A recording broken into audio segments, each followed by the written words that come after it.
నమస్తే, welcome to our channel. నేను సిరి.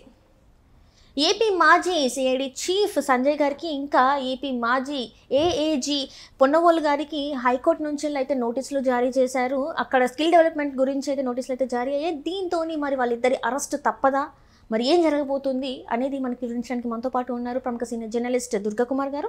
నమస్కారం సార్. నమస్కారం మా సిరి, మన వీక్షకులు కూడా నమస్కారం సార్. మనం చూసాం చంద్రబాబు నాయుడు గారి అరెస్ట్ సమయంలో స్కిల్ డెవలప్మెంట్ దాంట్లో అయితే ఇప్పుడు హైకోర్టు అయితే పొన్నవోలు గారికి ఉన్న ఇంకా సంజయ్ గారికి అయితే నోటీసులు అయితే జారీ చేసింది. దీంతో మరి వాళ్ళిద్దరు అరెస్ట్ ఖాయమే అంటారా? అంటే యాక్చువల్గా ఈ పొన్నవోలు సుధాకర్ రెడ్డి గారు, తర్వాత అప్పటి సిఐడి చీఫ్ సంజయ్ కుమార్, వీళ్ళిద్దరు కూడా ఈ స్కిల్ డెవలప్మెంట్ కేసులో కొంచెం అతిక్రమించి ప్రవర్తించారనేది ఆ రోజున ఉన్న ఒక విమర్శ అయితే ఉంది. అది వాస్తవం కూడా. దీని మీద అనేక మంది కేసులు కూడా వేశారు. వీళ్ళిద్దరూ కూడా వాళ్ళ పరిధిని అతిక్రమించి పనిచేశారు, వాళ్ళ విధి నిర్వహణలో ఉల్లంఘన కూడా జరిగింది అని. అయితే ఏఏజీ పొన్నవోలు సుధాకర్ రెడ్డి గారు ఒక నియామకం ద్వారా వచ్చిన వ్యక్తే కానీ ఆయన ప్రభుత్వ ఉద్యోగి కాదు. ఆయన జగన్మోహన్ రెడ్డి గారికి గతంలో కొన్ని కేసుల్లో సహకరించినందువల్ల ఆయనతో ఉన్న సాన్నిహిత్యం వల్ల ఆయన అడిషనల్ అడ్వకేట్ జనరల్గా నియమించారు. ఆయన సుధాకర్ రెడ్డి గారు ఒక మాట కూడా చెప్పాడు, నేను నిజానికి ఇట్లాంటి జీవితంలో ఈ పదవిలోకి వస్తానని ఎప్పుడు ఊహించలేదు. జగన్మోహన్ రెడ్డి గారు నాకు ఈ పదవి ఇచ్చాడు కాబట్టి నేను జీవితాంతం వ్యక్తిగతంగా ఆయనకు రుణపడి ఉంటాను, నేను ఆయనకి విశ్వాసపాత్రుడిగా పనిచేస్తానని చెప్పాడు. అంతేగాని ప్రభుత్వానికి తన ఉద్యోగానికి విశ్వాసపాత్రుడిగా ఉంటానని చెప్పట్ల, వ్యక్తికి విశ్వాసపాత్రుడిగా ఉంటానని చెప్పాడు. అది ఆయనకున్న అర్హతలు ఏంటనేది మనకు తెలీదు. బహుశా ఆయన అర్హతకు మించి ఇచ్చారేమో అని అనుకోవాల్సి వస్తుంది. అయితే గతంలో ఈయన ఒక హైకోర్టు కేసు విచారణ సందర్భంలో కూడా ఒక గౌరవ జడ్జితో అనుచితంగా ప్రవర్తించినందువల్ల ఆ జడ్జి గారు ఆ కేసు జడ్జిమెంట్ ఇస్తూ ఈయన ప్రవర్తన గురించి కూడా జడ్జిమెంట్లో ఉటంకించారనేది ఒక మనకి ఆ అడ్వకేట్ వర్గాల ద్వారా తెలిసిన విషయం. ఆయన రాశాడంట జడ్జిమెంట్లో. అలా రాయటం అనేది ఒక రకంగా అవమానకరమైన విషయం. జనరల్గా ఆర్గ్యుమెంట్ చేసేటప్పుడు ఏదైనా అతిక్రమిస్తే ఏమైనా నువ్వు డీవియేట్ అవుతున్నావు, అతిక్రమించి మాట్లాడుతున్నావు, లేకపోతే కొంచెం నువ్వు బెంచ్కి బార్కి అంటే గౌరవ కోర్టులో మాట్లాడాల్సిన తీరుగా నువ్వు వ్యవహరించలేదా అనొచ్చు. కానీ ఆయన దాన్ని జడ్జిమెంట్లో కూడా ప్రస్తావించారంటే ఆయన ఎంత అనుచిత ప్రవర్తన చేస్తుంటారనేది మనం అర్థం చేసుకోవచ్చు. రెండోది ఏంటంటే, చంద్రబాబు నాయుడు గారిని స్కిల్ డెవలప్మెంట్ కేసులో అరెస్ట్ చేసిన సందర్భంలో వీళ్ళు ప్రత్యేకంగా ప్రెస్ కాన్ఫరెన్స్ పెట్టి చెప్పాల్సిన అవసరం ఏం లేదు. వాళ్ళు కోర్టులో ప్రొడ్యూస్ చేసినప్పుడు సహజంగా అది మీడియాలో వస్తుంది. కానీ ఆయన ఈ కేసులో తగిన ఆధారాలు లేకుండా ఈ కేసు పెట్టాము, ఈ కేసు నిలబడదు కాబట్టి వాళ్ళ ఉద్దేశం ఏంటంటే ఆయన ప్రతిష్టను దెబ్బతీయటంగానే పెట్టుకున్నారు.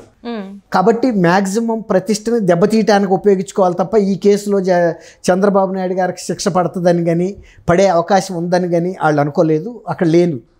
కాబట్టి వాళ్ళు దీనిలో ప్రోగ్రెస్ చూపించారు. ఆయన అరెస్ట్ కాగానే వెంటనే అమరావతిలో ఒక ప్రెస్ కాన్ఫరెన్సు, పక్క రాష్ట్రమైన రాజధాని హైదరాబాద్లో ఒక ప్రెస్ కాన్ఫరెన్సు, దేశ రాజధాని అయిన ఢిల్లీలో ఒక ప్రెస్ కాన్ఫరెన్సు.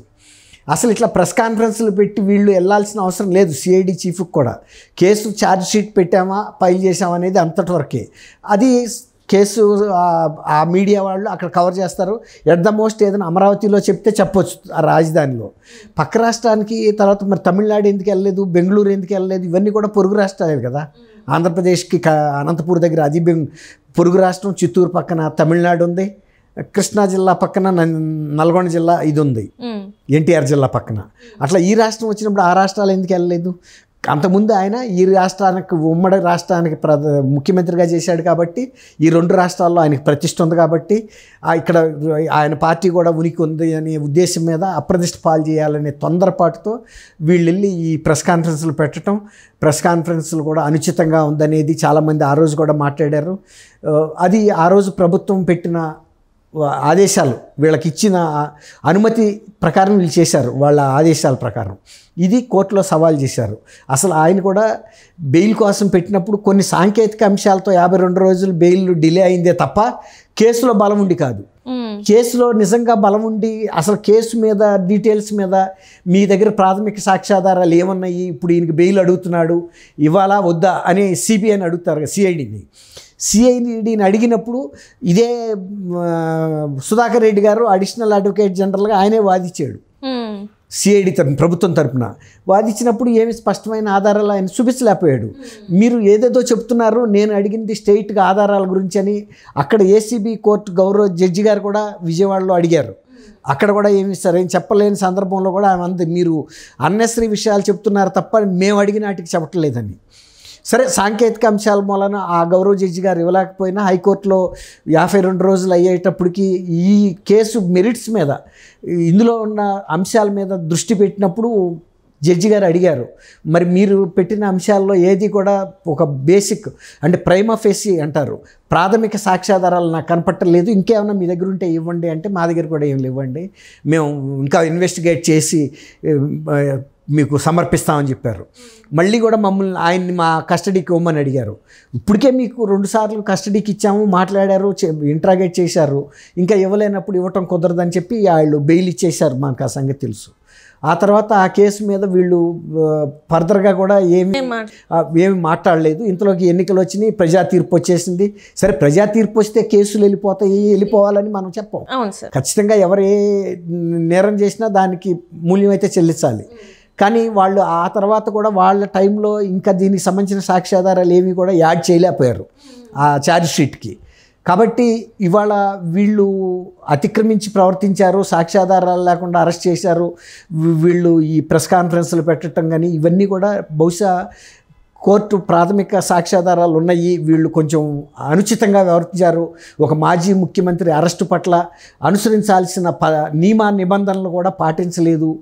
అదేంటంటే ఇమ్యూనిటీ అనేది ఉంటుంది ఫార్మర్ చీఫ్ మినిస్టర్స్కి. ఎందుకంటే వాళ్ళు అధికారంలో ఉన్నప్పుడు కొన్ని నిర్ణయాలు తీసుకున్నప్పుడు వాటి మీద ఎవరన్నా కేసు ఫైల్ చేయాలంటే వాళ్ళని ఎవరైతే నియమించారో, ముఖ్యమంత్రిని నియమించేది గవర్నరు, అలాగే ప్రధానమంత్రిని నియమించేది రాష్ట్రపతి. ఒకవేళ ప్రధానమంత్రిగా పదవి దిగిపోగానే రాజకీయ కక్షతో అరెస్ట్ చేసే అవకాశాలు చాలా ఉంటాయి, అలాగే ముఖ్యమంత్రుల మీద కూడా ఉంటాయి. అందువల్ల వాళ్ళు ఒక సవరణ చేసి 17A అనుకుంటా, ఆ సవరణ ద్వారా ముఖ్యమంత్రులు కానీ రాజ్యాంగ పదవుల్లో ఉండి ఆ పదవులు దిగిపోయిన తర్వాత వాళ్ళని అరెస్ట్ చేసే సందర్భాల్లో ఎవరైతే నియమించారో రాజ్యాంగ వ్యవస్థల ద్వారా వాళ్ళ అనుమతి ఉండాలి అని చెప్పారు. ఒక నియమం పెట్టారు, ఒక షరతు పెట్టారు. ఎందుకంటే దానిలో ఉన్న మంచి చెడుని వాళ్ళు ఆలోచించి ఇస్తారు. ఇది రాజకీయ కక్షతోనే చేస్తున్నారు అన్నప్పుడు వాళ్ళు అనుమతి ఇవ్వరు. ఇలా కనుక అరెస్ట్ చేస్తే ఎవరో ముఖ్యమంత్రిగా పనిచేయలేరు. కాదు, ఇందులో సాక్ష్యాధారాలు ఉన్నాయి, ఆయన అవినీతికి అక్రమాలకి పాల్పడ్డాడు, బంధుప్రీతికి పాల్పడ్డాడు అన్నప్పుడు అనుమతిస్తారు. కానీ అటువంటి కొన్ని నియమ నిబంధనలు వీళ్ళు ఉల్లంఘించారు. ఆ సందర్భంలో వీళ్ళని అడిగారు, మీ మీద ఎందుకు చర్య తీసుకోకూడదు, ఎందుకు కేసు ఫైల్ చేయకూడదని బహుశా నేను అనుకోవటం హైకోర్టు వారు అడుగుంటారు. దాని మీద వీళ్ళిచ్చే సమాధానాన్ని బట్టి వీళ్ళు కనుక మంచి సమాధానం అంటే ఒక సమంజసమైన సమాధానం ఇస్తే వాళ్ళని ఎక్స్క్యూజ్ చేయొచ్చేమో, అందులో రీజన్ ఉంటే. లేదు, వీళ్ళు చేసింది అక్రమం, సరైన సమాధానం ఇవ్వలేదు అంటే గౌరవ హైకోర్టు పోలీసుల్ని వీళ్ళ మీద కేసు బుక్ చేయమని కూడా ఆదేశించవచ్చు. ఆ సందర్భాల్లో అరెస్ట్కి కూడా వెళ్ళొచ్చు. Right sir, right. Thank you so much. Thank you అమ్మ సిరి. మన వీక్షకులు కూడా నమస్కారం.